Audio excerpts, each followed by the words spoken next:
That's regular government.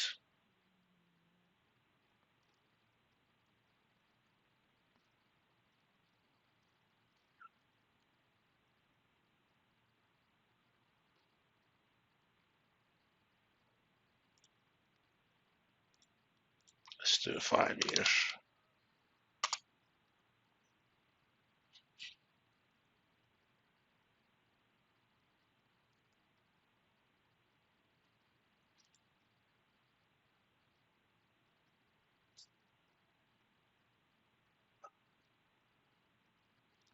It's 10 years. That's different from that.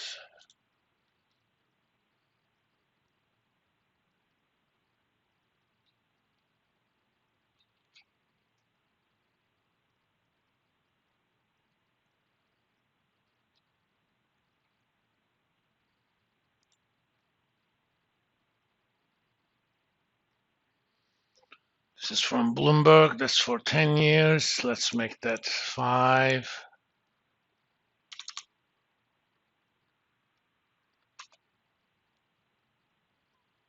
Apparently, we don't have it.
No, they don't have it.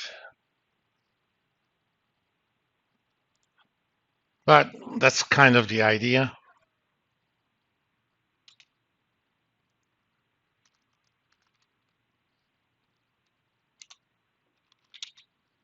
Suppose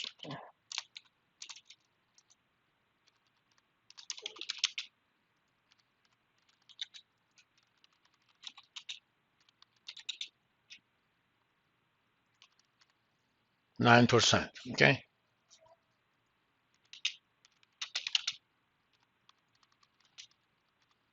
Can we figure out some type of implied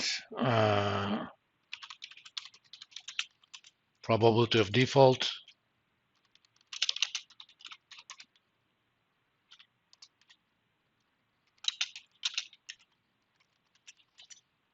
The answer is yes, but I will not do a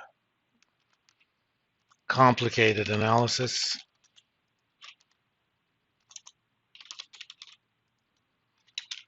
And assume that if a default happens,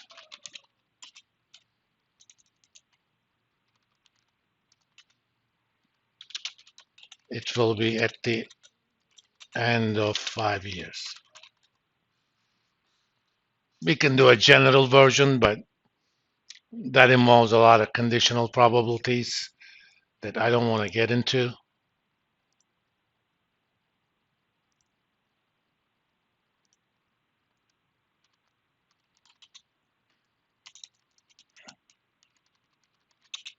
Let's say coupon 9%. I'm going to assume that they are at par. Uh,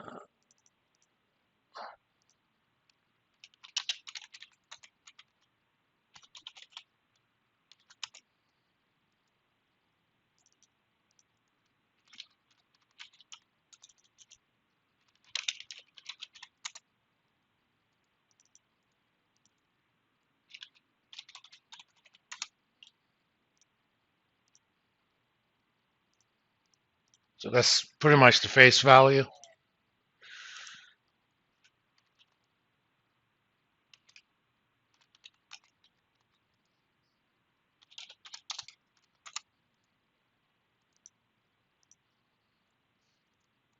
I'm going to discount so-called expected cash flow from this trade at the US Treasury rate.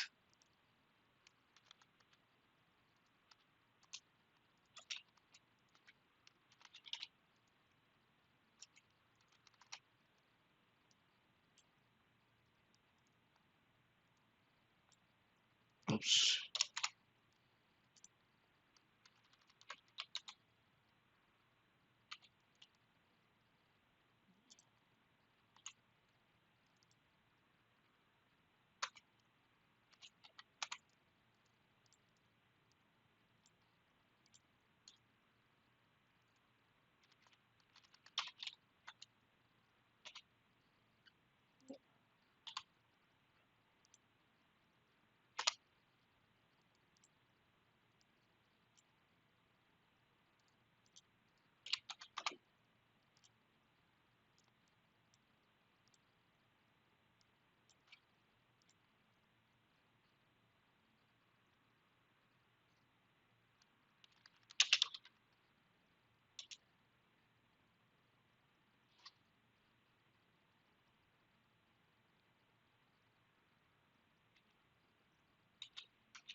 Let's think this from the viewpoint of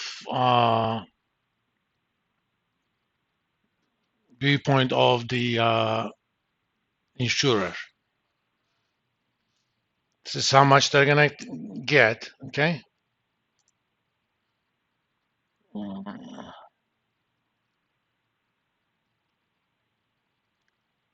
And let's think about this.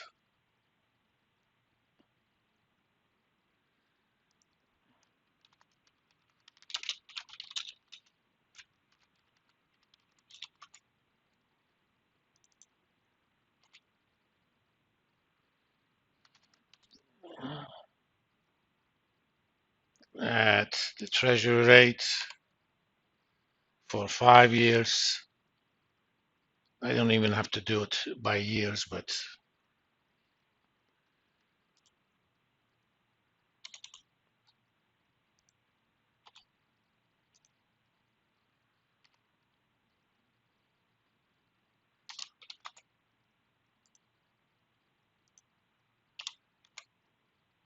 okay.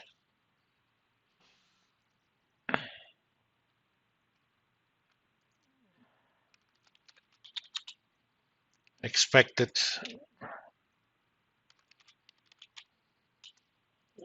payment if defaulted. That's the recovery rate. Let's say 50%. If the government defaults, what can you expect to recover in the future?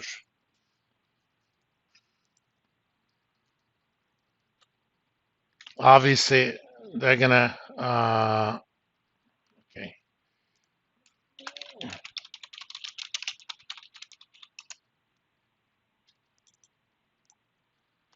say 10%.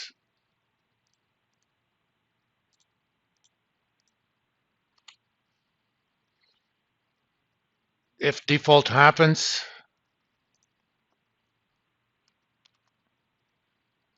you're gonna pay $1 million,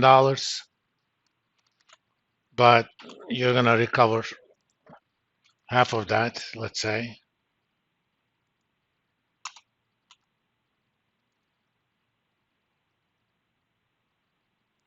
Maybe 10%, I don't know. Well, let's put 0 for now. So you expect to make about $100,000 payment if indeed defaulted. Otherwise, you get nothing.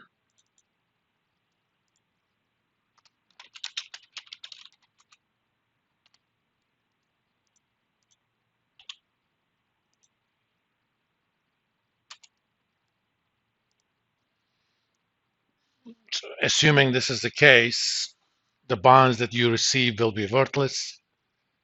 Uh, it's rare that they will be worthless, but under the assumption that it will be worthless, on net,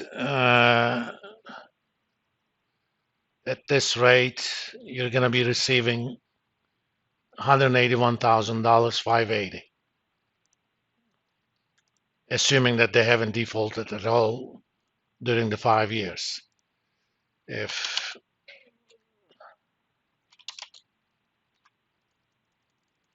so, let's typically you get more than half of the defaulted payments at some point. So we want the net expected to be zero.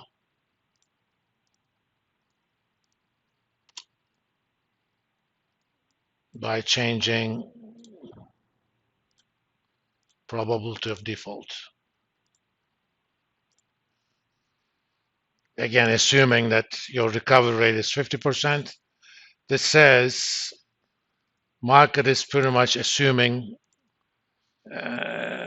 almost 55% probability of default.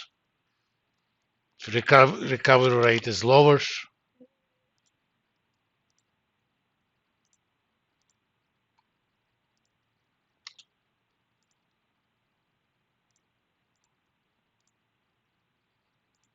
that probability is lower.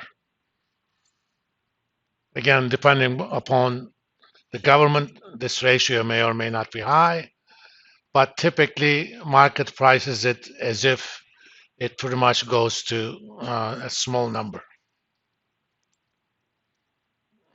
So if recovery rate is zero,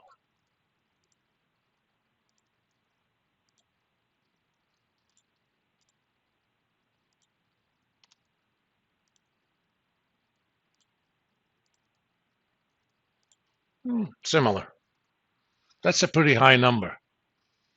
You know, if we did this by allowing possibility of default in each of the years, that number would have changed, but I don't think it would have changed more than 2 or 3%. So as a ballpark number, the CDS says that there's about 1 in 4 chance the Turkish government could actually default during those times, okay, during the next 5 years. The actual pricing of these is actually done a little bit differently, but that's the topic of a graduate level class, so I'm not going to get into that. But it'll give us a rough idea. For example, for, let's see, Greece, 92.63, okay?